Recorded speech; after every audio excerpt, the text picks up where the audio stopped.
Hi folks, Toad here with Visordown.com and welcome to the first impressions video of the Indian FTR1200. So there are a few different versions of the FTR1200. There's this, which is the base model, so the bottom rung of Indian FTR ownership. There is a bike above this, which is the Indian FTR Rally, which comes with Pirelli, Scorpion, trail, rally, sort of knobbly tyres, semi-road, semi-off-road. They look more off-road than they are, I think is the key thing to take away from that. You get a fly screen, you get a funky paint job, and you also get a little rear-mounted luggage rack as well.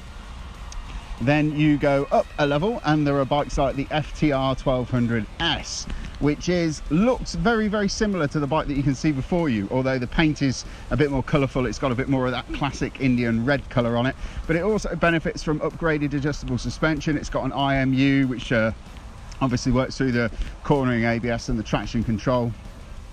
And you get a lovely TFT screen as well. At the top of the tree, there is the Indian FTR1200 Carbon, which is a bike that we've featured on Visordown quite a lot recently, and that is a full-on carbon edition of the FTR1200S. The basic specs are the same, but it's got this gorgeous carbon fibre fuel tank, mud guard, rad guard, centre console and seat unit, and it looks absolutely mint. We are going to be having a go on that a little bit further down the line, but I thought, you know what, I haven't ridden an Indian before. I needed to pop my cherry, and what better thing to do it on than the base model FTR1200. So what is the FTR1200? Well, it is an £11,899 motorcycle. PCP deals can be had at Indian dealers, so go and check them out if you like the look of it.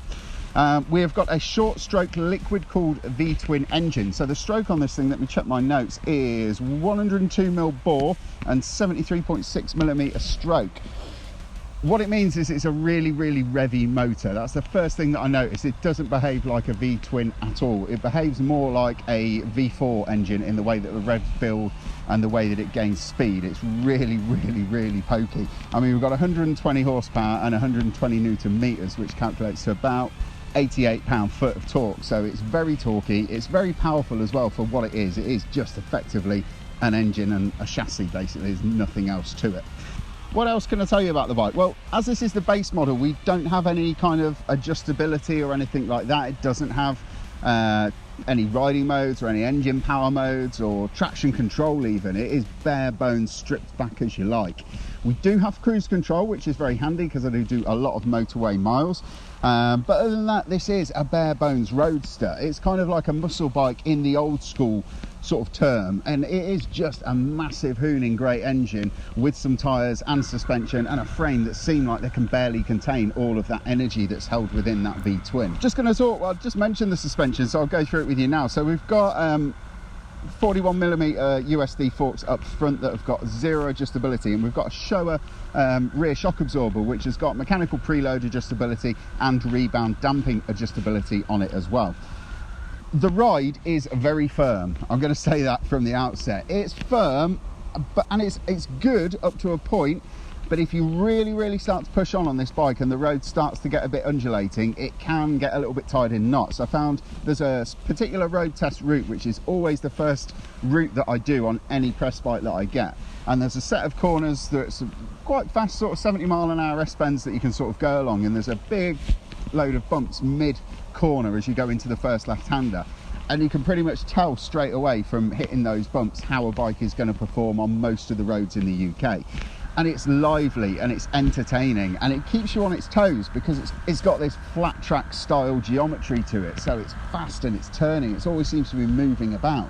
But yeah, the suspension, I have a feeling, and we are going to ride this a lot more, so don't take this as given. And we are also going to ride the S model and the Carbon as well. So this could be improved with those models if you want the basic model and you're not too worried about going absolutely bat out of hell fast on a twisty road. You could probably more than happy with this, and it will probably still provide you with more than enough performance that you'll never be able to exploit it all. But if you wanted to go really fast and really hard, I have a feeling that the S model is going to cure that nervousness in the corners, especially when you're hitting bumps. Going through the braking system, so like I said, we've got 2-channel ABS, which is non-switchable unless you want to go playing around removing fuses, and we've got 4-pop Brembo calipers up front and a single 2-pop Brembo caliper at the rear.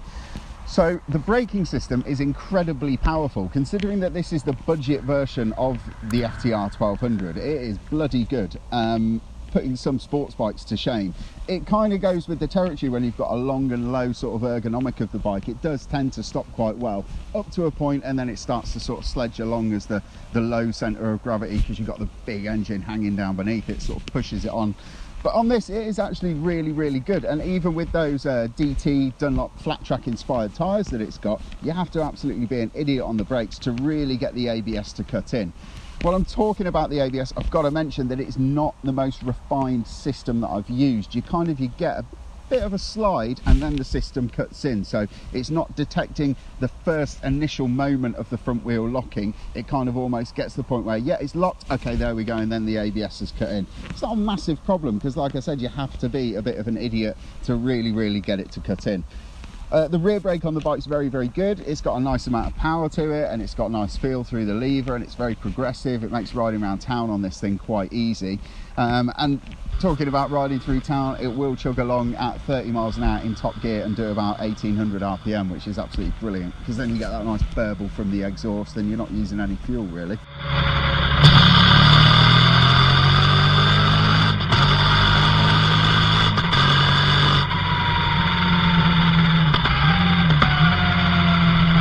So this is a 230 kilogram bike ready to ride. That's with a full tank of fuel, quoting Indian's figures. The seat height is 2-stage adjustable, I believe, because it lists 2 on the website, and that is 805 millimeters and 840 millimeters. It feels quite wide, so the seat has got quite a wide profile to it. So the step over, even though on its lowest setting, the step over is quite wide. So I'm still tippy toes at the lights, or just a flat foot and lean the bike over a bit. It's not a huge issue, and I don't find the weight an issue either. It's all nicely down low in the bike. It feels like the centre of gravity is really low. Manual handling's a breeze, and it's actually a really nice bike to ride around town. And that's not just because of the way it handles or the throttle connection or anything like that. It's just because everybody wants to look at it, because I don't think anyone's ever seen anything like this in Coventry before.